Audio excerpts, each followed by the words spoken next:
Hello students, इस video में हम डिस्कस करेंगे एलसी ऑसिलेशंस के बारे में। एलसी ऑसिलेशंस, तो जो यहाँ पे हमारा आर्टिकल है, पहले हम उसी को समझ लेते हैं कि वो है क्या। एल मतलब इंडक्टर, सी मतलब कैपेसिटर, या एल से आप इंडक्टेंस समझते हैं, सी से हम कैपेसिटेंस समझते हैं। तो एक ऐसा सर्किट बच्चों जिसमें एल यानी इंडक्टर लगा होता है जो हमें इंडक्टेंस प्रोवाइड करता है, सी लगा होता है जो हमें कैपेसिटर यानी जो हमें कैपेसिटेंस प्रोवाइड करता है। तो एलसी सर्किट से ऑसिलेशंस अगर हमारी पैदा होती हैं तो उनको हम एलसी ऑसिलेशंस बोलते हैं। तो ऑसिलेशन बच्चों ऑसिलेटर से बनती हैं, और ऑसिलेटर क्या होता है, एक ऐसी डिवाइस जो डीसी को एसी में कन्वर्ट करती है। सिंपली अगर हम बोलें, जैसे आप आगे जाके पढ़ेंगे कि रेक्टिफायर क्या होता है, तो रेक्टिफायर एक ऐसी डिवाइस है जो कि एसी को डीसी में कन्वर्ट करती है, जबकि ऑसिलेटर एक ऐसी डिवाइस है जो डीसी को एसी में कन्वर्ट करती है। तो यहाँ पे ये डीसी को एसी में किस तरह से कन्वर्ट कर रही है, सबसे पहले हमें यही सीखना है। और जब ये डिवाइस आपकी, जब ये सर्किट आपका, जिसको हम एलसी सर्किट या टैंक सर्किट भी बोलते हैं, एक ऐसा सर्किट जिसमें दोनों आपके पैरेलल में लगे होते हैं, एक दूसरे के पैरेलल में होते हैं, तो इसी सर्किट को हम एलसी सर्किट या टैंक सर्किट बोलते हैं बच्चों। और ये सर्किट आपका ऑसिलेशंस पैदा करने के काम आता है, जिसके और यहाँ से जो ऑसिलेशंस आपकी प्रोड्यूस होती हैं, उन्हीं ऑसिलेशंस को हम एलसी ऑसिलेशंस बोलते हैं। तो आइए देखते हैं कैसे होता है। Consider a capacitor C is connected with a inductor L in parallel. इस तरह से दोनों एक दूसरे के पैरेलल में बच्चों यहाँ पे कनेक्ट हो रखे हैं आपको, जिनको एक की K2 के साथ कनेक्ट किया गया है। साथ में क्या है, साथ में बच्चों जो ये कैपेसिटर है हमारा, इसको हमने एक बैटरी के साथ कनेक्ट किया है और इनके बीच में की K1 अप्लाई की है।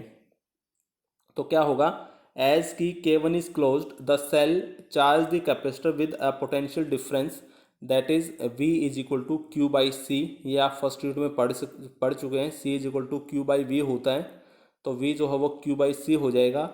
And energy stored that is U is equal to half C V square. और ये भी हम फर्स्ट यूनिट में ही पढ़ चुके हैं बच्चों इलेक्ट्रोस्टैटिक में, कि यहाँ पे क्या होगा। सबसे पहले हमें क्या करना है बच्चों, सबसे पहले आपके पास एक कैपेसिटर है, इस कैपेसिटर को एक बैटरी के साथ हम कनेक्ट करेंगे, तो ये बैटरी क्या करेगी, इस कैपेसिटर को चार्ज कर देगी।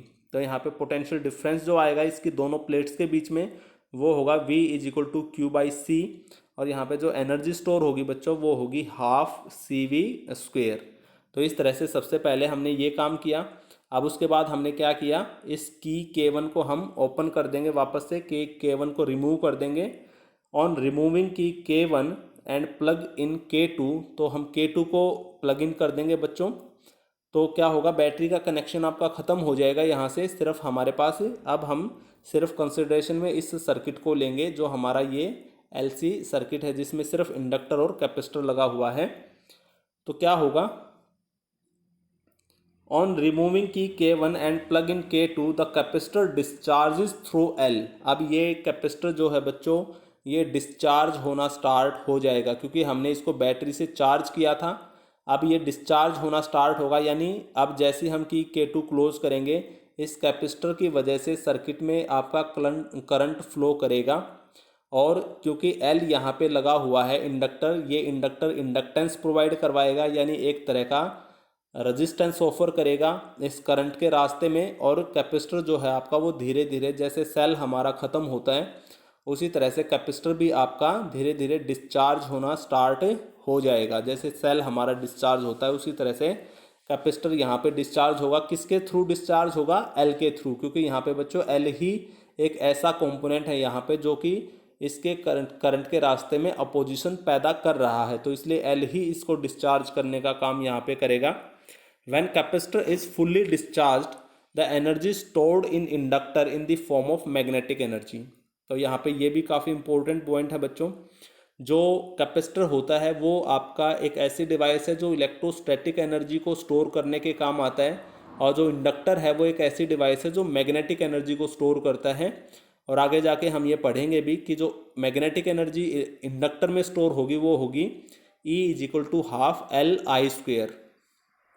जैसे यहाँ पे हाफ सी वी स्क्वेयर है, वैसे ही यहाँ पे हाफ एल आई स्क्वेयर आएगा।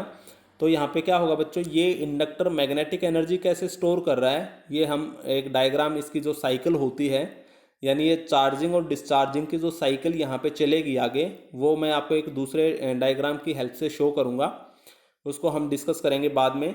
तो when the capacitor is fully discharge the energy stored in inductor in the form of magnetic energy. तो ये जो कैपेसिटर की सारी एनर्जी थी बच्चों, ये डिस्चार्ज होगा, ये एनर्जी मैग्नेटिक एनर्जी में कन्वर्ट होके इस इंडक्टर के अंदर स्टोर होगी। As soon as discharge on the capacitor is complete the induced current start charging it in opposite direction. और बच्चों जैसे जैसे ये डिस्चार्ज होगा कैपेसिटर आपका, तो आपको पता है यहाँ पे क्या क्या होता है। ये इंडक्टर मैंने लिया, यानी ये इंडक्टर एक कोइल ही होगी आपकी, ये हमें पता है। इस कोइल को हम इंडक्टर ही बोलते हैं क्योंकि ये इंडक्टेंस प्रोवाइड करता है।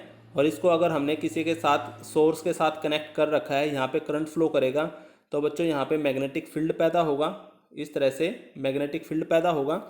और मैग्नेटिक फील्ड क्योंकि आपका चेंज होगा यहाँ पे, क्योंकि इस कैपेसिटर की वजह से कांस्टेंट करंट सर्किट में फ्लो नहीं करेगा बच्चों।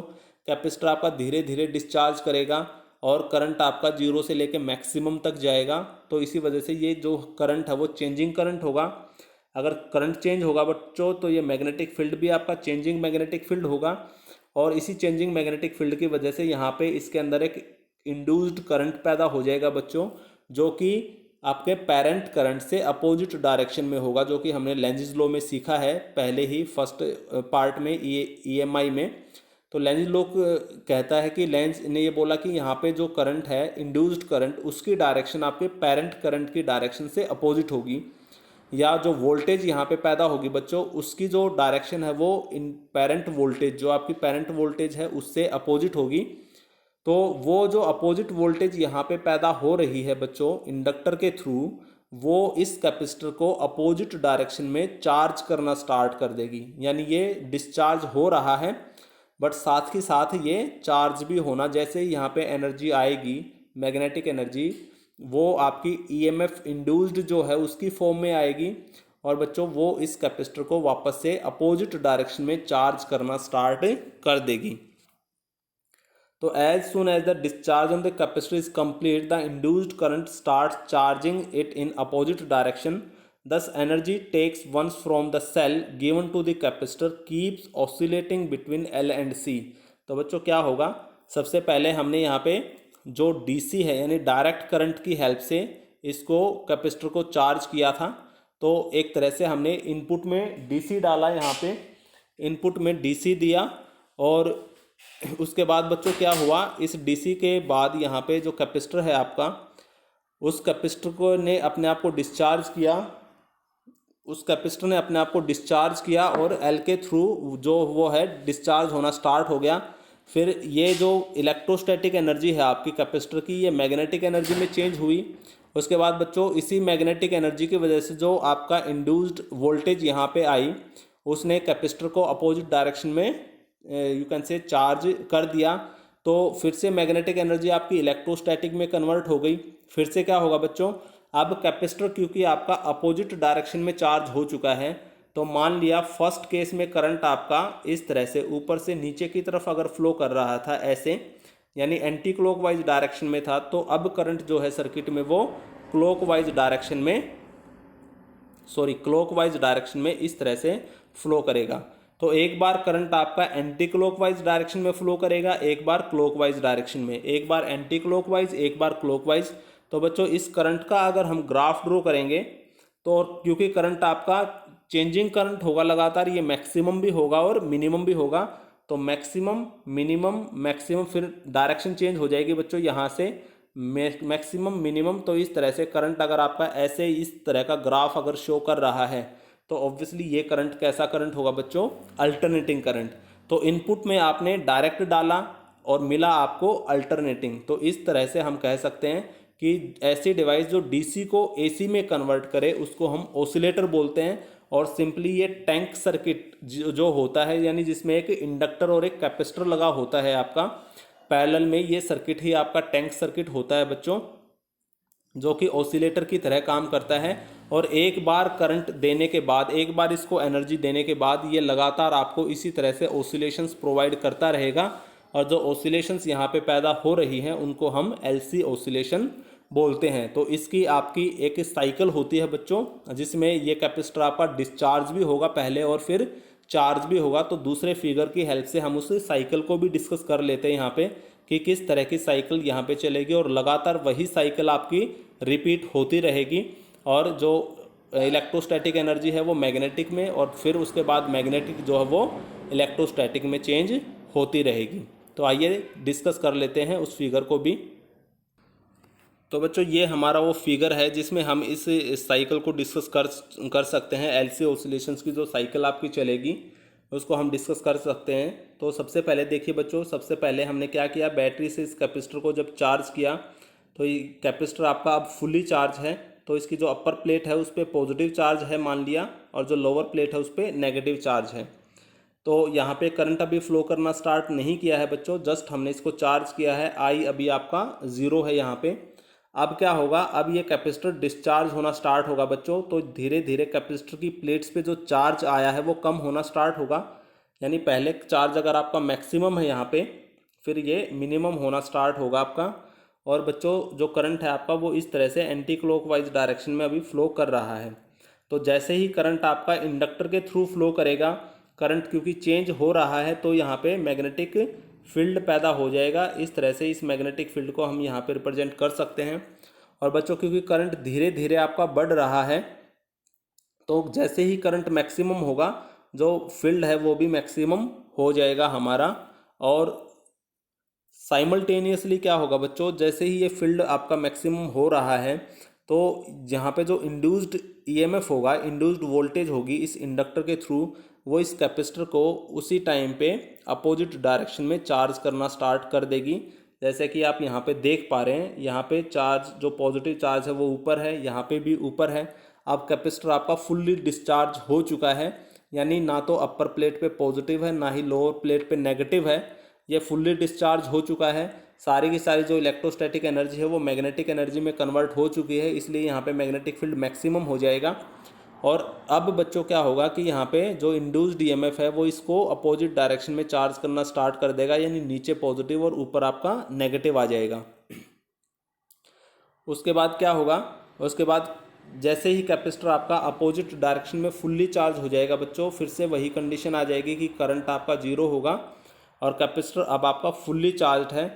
अब ये फिर से डिस्चार्ज होना स्टार्ट करेगा, बट अब की बार जो करंट है वो अपोजिट डायरेक्शन में फ्लो करेगा इस तरह से। फिर ये करंट मैक्सिमम होगा बच्चों, फिर से कैपेसिटर आपका फुल्ली डिस्चार्ज हो जाएगा और जो EMF इंड्यूस्ड होगा वो इस कैपेसिटर को वापस से अपोजिट डायरेक्शन में फिर से चार्ज कर देगा। यानी जो ये आपका H फिगर है ये फर्स्ट के साथ सेकंड के साथ आपका मैच करेगा। तो इस तरह से बच्चों ये साइकिल लगातार आपकी रिपीट होती रहेगी, चलती रहेगी, और करंट आपका यहाँ पे प्रोड्यूस होता रहेगा, करंट आपका फ्लो करता रहेगा। बट जो डायरेक्शन है क्योंकि वो बार बार चेंज हो रही होगी, तो करंट का जो ग्राफ है वो इस तरह का आपको मिलेगा और AC करंट यहाँ पे फ्लो करेगा सर्किट में, और इन्हीं को हम ऑसिलेशन बोलते हैं। तो यहाँ पे जो ऑसिलेशंस पैदा होगी क्योंकि वो LC सर्किट की वजह से पैदा हुई हैं, इसलिए इन ऑसिलेशंस को बोला जाएगा बच्चों LC ऑसिलेशंस। Thank you.